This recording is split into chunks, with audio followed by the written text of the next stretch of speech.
Isang mapagpalang araw po ng Biyernes sa inyong mga kapatid sa Majuro Christian Church. Kamusta po kayo sa araw na ito? Nawa po ang lahat ay maayos at malusog at sa maayos pong kalagayan. Ang biyaya po ng Panginoon ang patuloy na sa atin po ay mag-ingat at magbigay po sa atin ng matiwasay na kalagayan. Salamat po muli sa gabing ito upang tayo po ay muli ay magsama-sama para sa ating pulong panalangin at sa pag-aaral po ng salita ng ating Panginoong Jesucristo. Tayo muna po ay dumulog sa ating Panginoon. Tayo po ay manalangin. Panginoong Diyos, kami po ay nagpapasalamat sa gabi pong ito na ibinigay mo sa amin na muling magkasama-sama upang mag-aral po ng inyong mga salita, manalangin at muli ay makapasok po sa dakong kabanal-banalan ng Diyos upang kami po ay muli ay dumalangin sa inyo ng pasasalamat at mga kahilingan at papuri at pagsamba para sa aming Panginoon. Pangunahan po ninyo ang aming pag-aaral ng inyong mga salita na patuloy na makita namin ang kahalagahan at mga paglalarawan na ipinakita mo, Panginoon, sa napakahalagang pagsamba namin sa inyo. Pangunahan niyo po kami at samahan kami ng banal na Espiritu. Tulungan niya kami upang mas lalo namin maunawaan ang kanyang mga salita. Pagpalain po ninyo ang gabing ito sa matamis sa pangalan ni Kristo Jesus. Amen.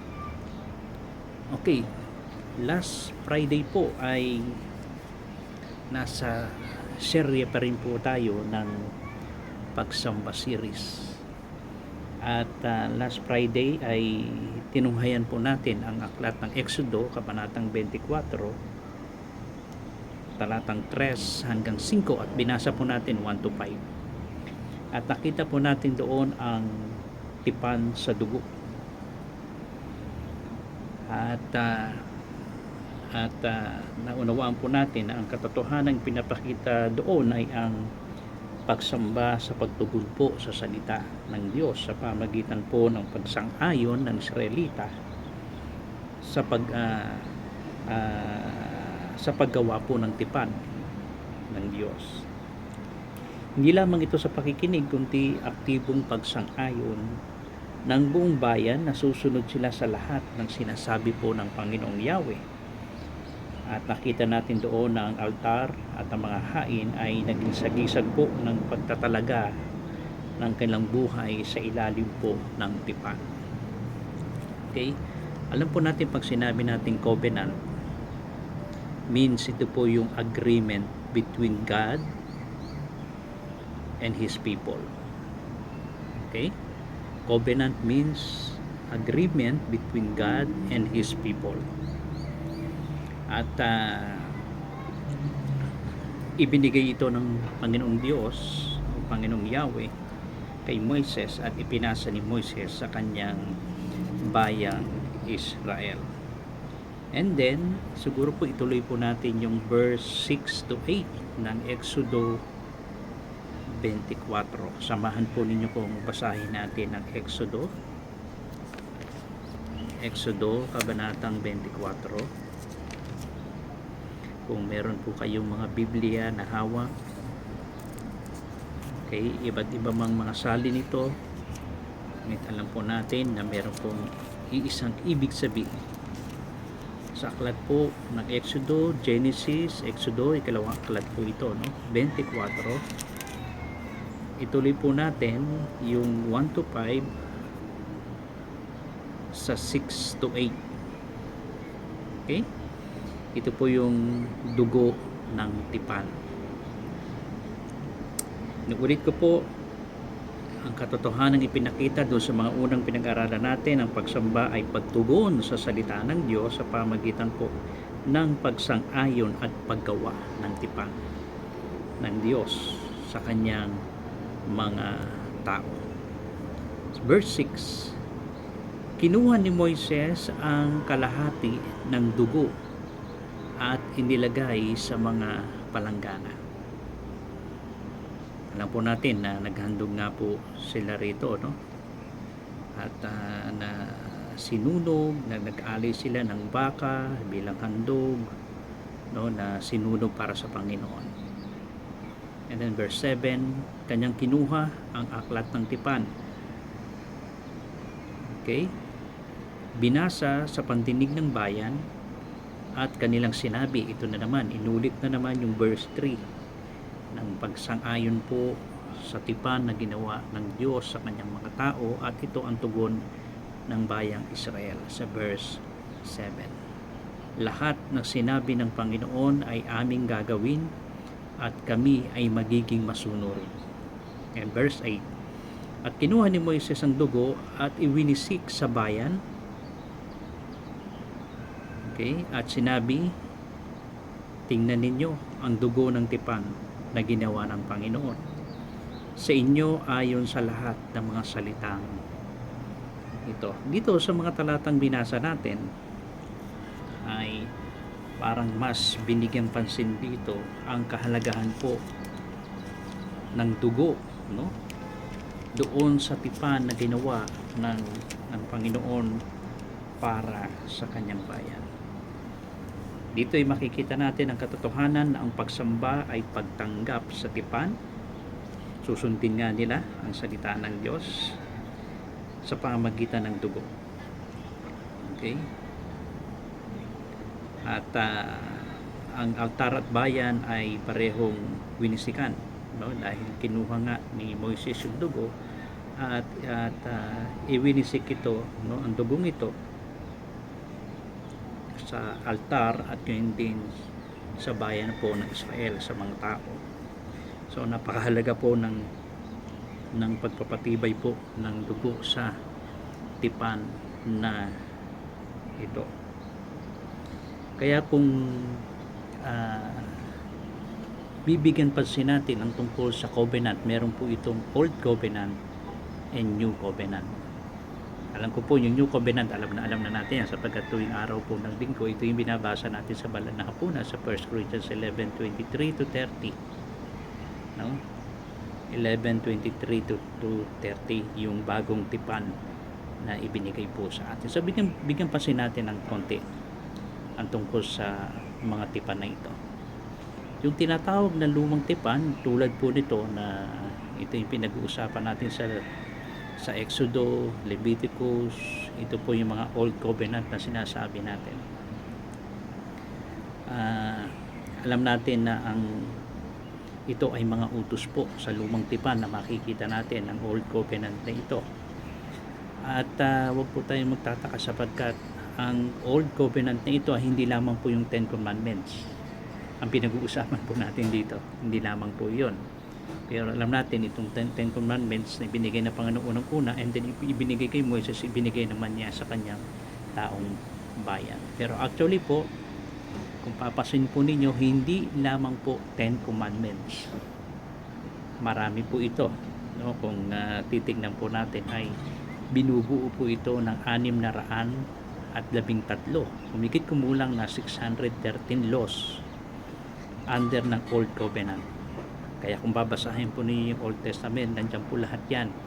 Yung bawal magpatato, bawal humipo sa mga marurumi, bawal kumain nito, lalo na yung mga pagkain na makikita natin yan sa Leviticus, no? Chapter 7, no? Iba't ibang mga bagay na ipinagbabawal kainin ng Old Covenant, kasama po yon sa 600,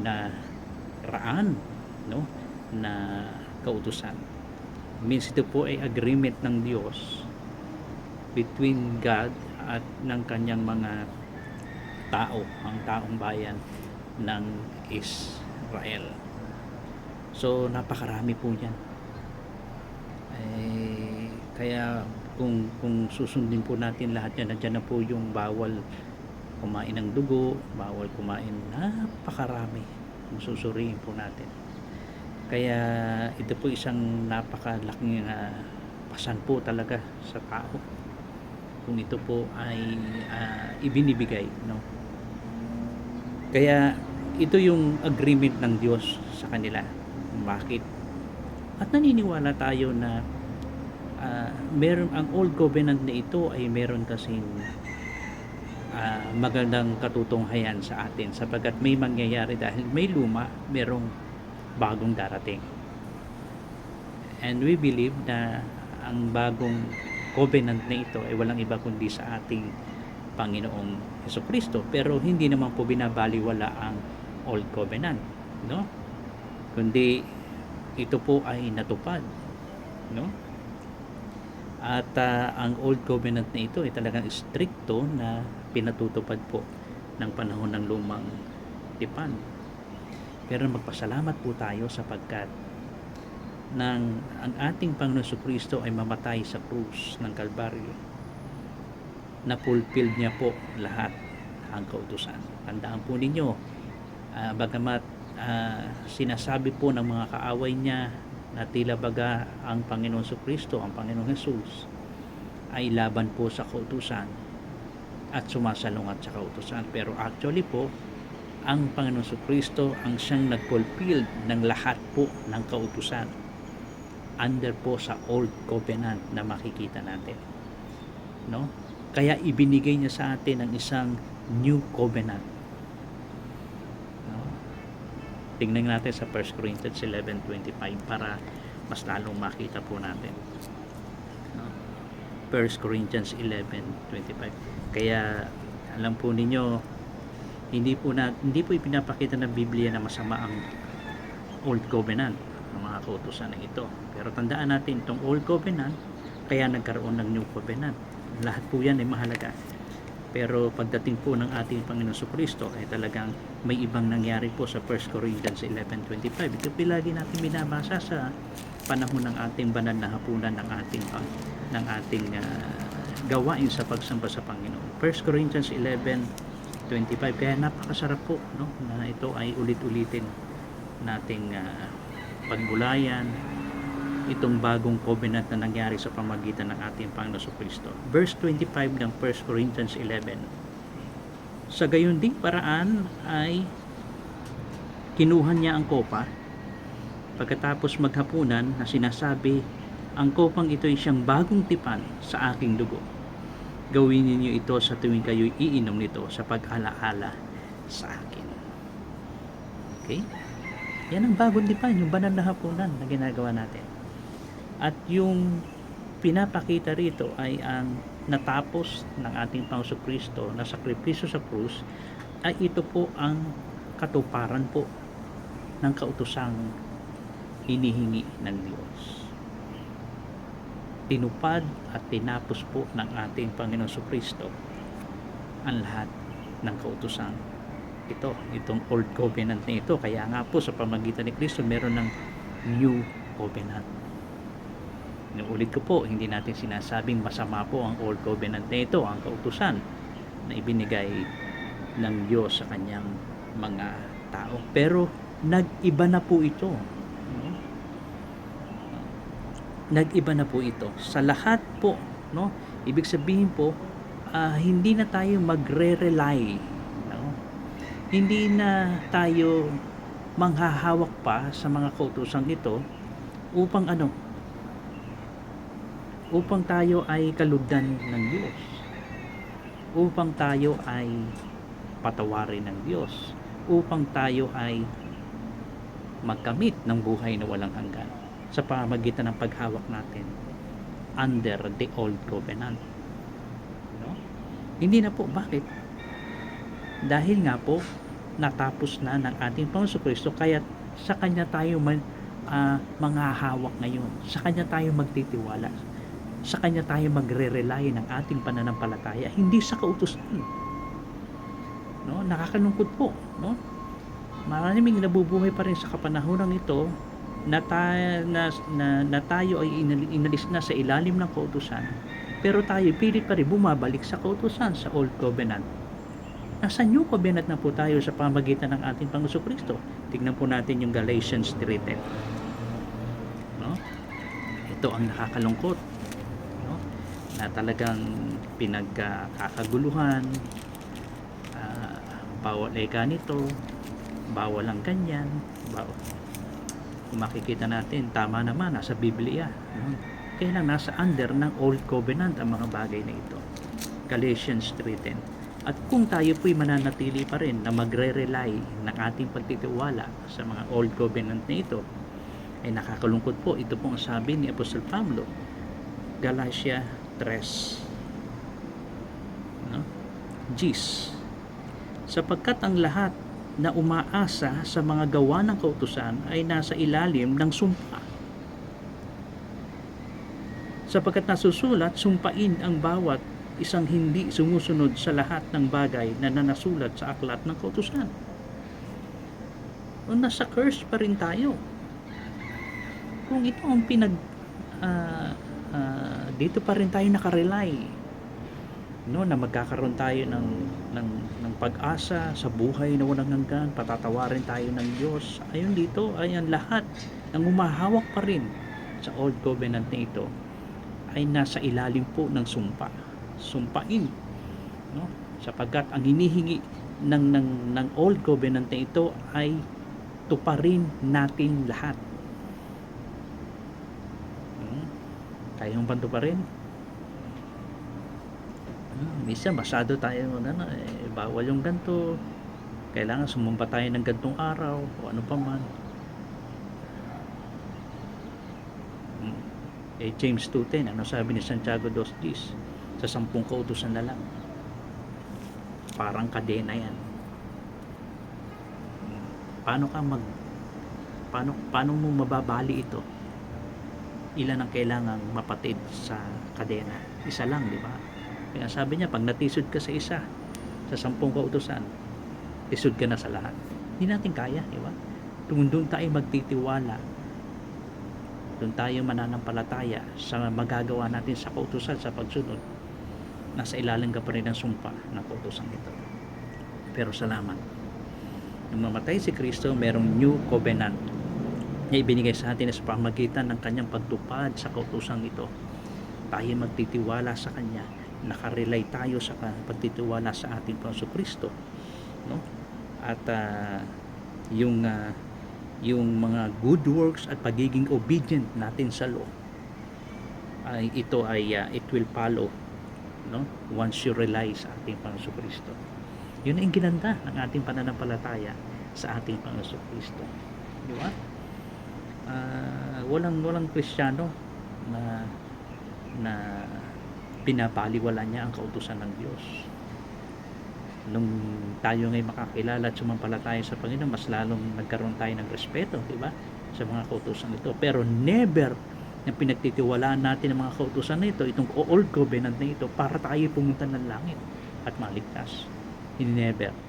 Sapagkat meron ng New Covenant, walang iba kundi ang buhay ng ating Panginoon Kristo na sinasampalatayanan natin, na siyang tumupad ng buong buo ng kautusan na ito, no? Kaya tayo ay nagtitiwala sa Kanya, at habang nagtitiwala tayo sa Kanya, naranasan natin ang pagpapatawad ng kasalanan, binigyan niya tayo ng buhay na walang hanggan, and it will follow na tayo ay gagalang at susunod, no, sa hindi lamang sa 10 kautusan na ito, kundi sa marami pang kautusan ng ating Panginoon Kristo ay susundin natin. Pero never na gagawin natin itong daan o paraan para tayo ay, ang kautusan ay para tayo ay patawarin ng Diyos at magkaroon tayo ng tanggapin tayo ng Diyos sa kanyang kaharian. Hindi po. Nakarely tayo ngayon sa ating Panginoon Kristo at hindi sa kautusan na ito. Okay? Kaya sana po maging maliwanag. Huwag na tayo masyado pang makipag-away dyan tungkol sa pagkain ng ganito, huwag kang kakain ito, masama yan o ano pa man, na makikita naman natin yan under the Old Covenant, no? Kaya nga minsan sinabi ng Panginoon sa kanyang mga, pati ba naman hindi nyo maintindihan, no? Na minsan, no, sa Mark 7:15 to 19, yung pagkain, basahin natin yung Mark 7:15 to 19 para mas lalong magkaroon po tayo ng idea. Mark 7:15 to 19. 7. Sensya na po, no? Marami tayong mga patatata. Mark 7:15 to 19. Mark 7:15 to 19. Yung tungkol sa kung ano ba ang nagpaparumi sa tao. Hindi nagiging marumi ang isang tao dahil sa pagkaing pumapasok sa kanyang bibig, kundi dahil sa lumalabas dito. Makinig ang may pandinig. Iniwan ni Jesus sa mga tao at nang makapasok na siya sa bahay, siya'y tinanong ng kanyang mga alagad tungkol sa talinhaga. Pati ba naman kayo ay hindi pa rin nauunawaan? Tanong ni Jesus. Hindi ba ninyo na alam na hindi nagiging marumi ang isang tao dahil sa pagkain ipinapasok niya sa kanyang bibig?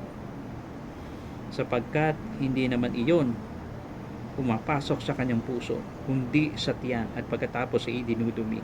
At sa ganitong paraan ipinahayag ni Jesus na ang lahat ng pagkain ay maaaring kainin. Hindi nagpaparumi yan. Para sa ating Panginoon Jesus, ang lahat ay pwede mong kanin. Sapagkat kakainin mo yan, and then later on, idudumi mo rin yan. Okay? Ang masama at ang nakakarumi ay ang mga bagay na nasa puso natin talaga. Napakasama ng ating puso na siyang lalabas sa ating mga bibig, sa ating isipan, sa ating gawain.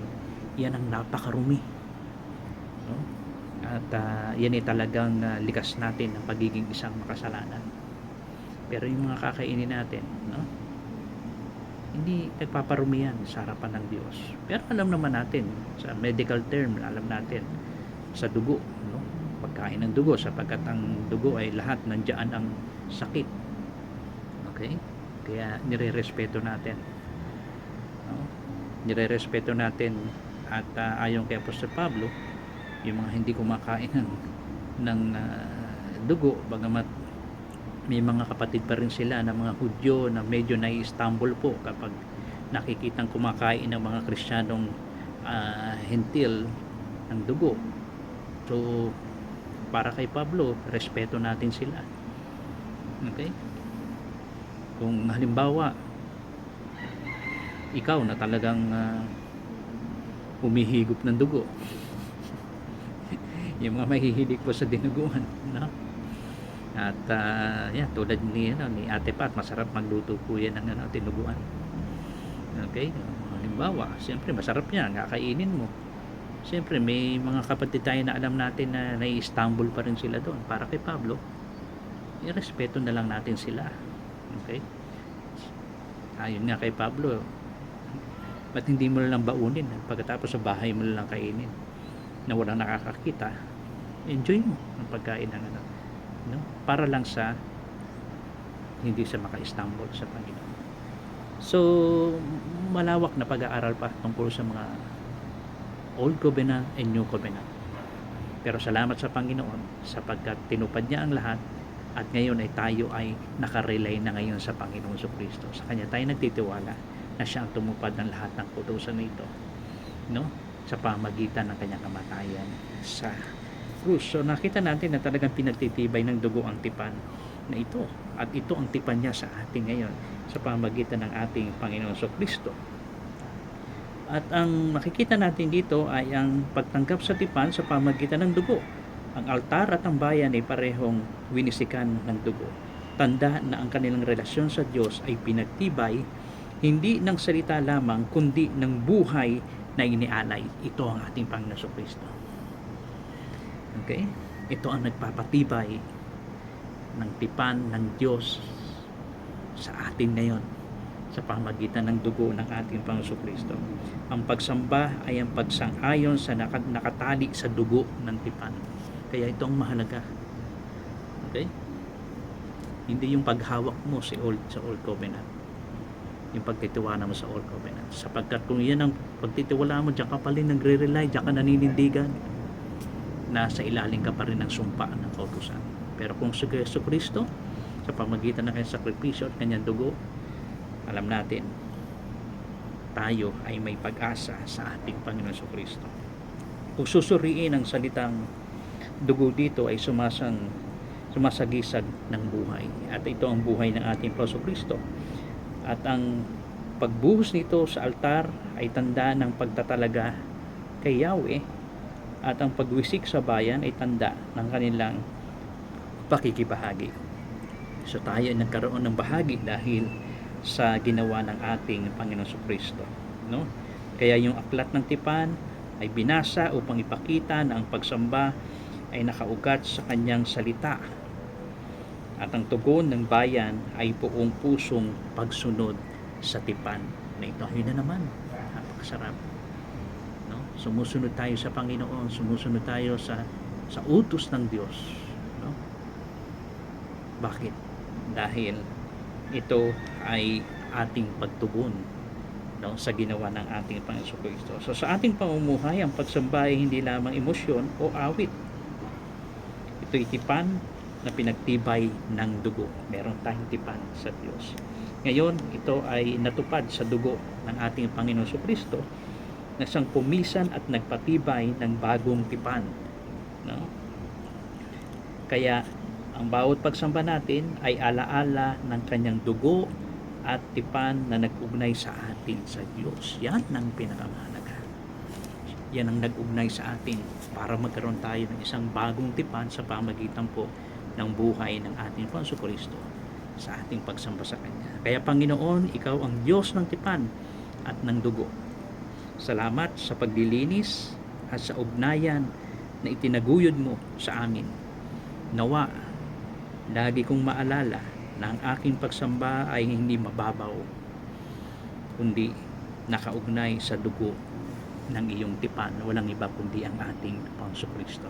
Kaya kung bubulay-bulayin po natin, sa bawat linggo ng ating pagsasama-sama at samba sa Kanya, ay lagi nating inaalala ang sakripisyong ginawa ng ating Panginoon Kristo, sapagkat napakahalaga po nito ng banal na hapunan ng ating Panginoon. Inuulit ko po, hindi porke every Sunday ay inaalala natin ang banal na hapunan ng Panginoon, mas banal tayo sa iba na siyang gumaganap nito once a month, once in a year, no?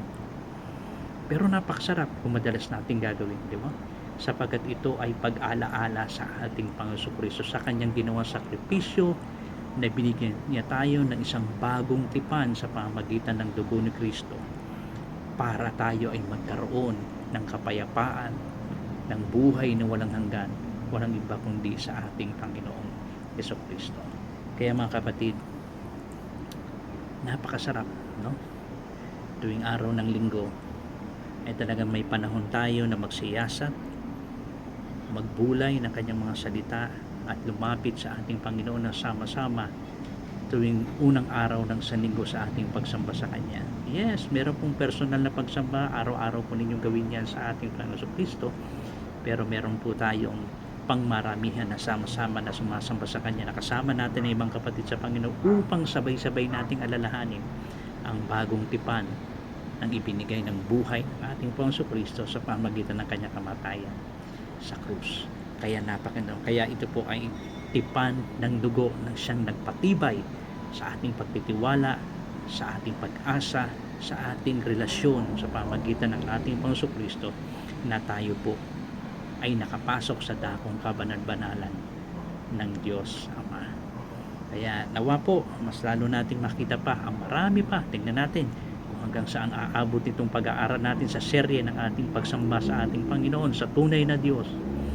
Ay nawa po ito'y nakapagbibigay po sa inyo ng pagpapalakas at patuloy na karagdagan ng pagtitiwala at patuloy na pagsunod at pagsamba sa ating Panginoon Kristo. Okay, tayo po ay manalangin. Salamat Panginoon sa ibinigay mo sa aming oras upang alalahanin muli ang bagong tipan na ibinigay mo sa amin sa pamamagitan ng dugo ng aming Panginoon Kristo. Patuloy po kayo ang magbigay sa amin ng lakas upang sumunod sa kautusan ng aming Panginoon Kristo.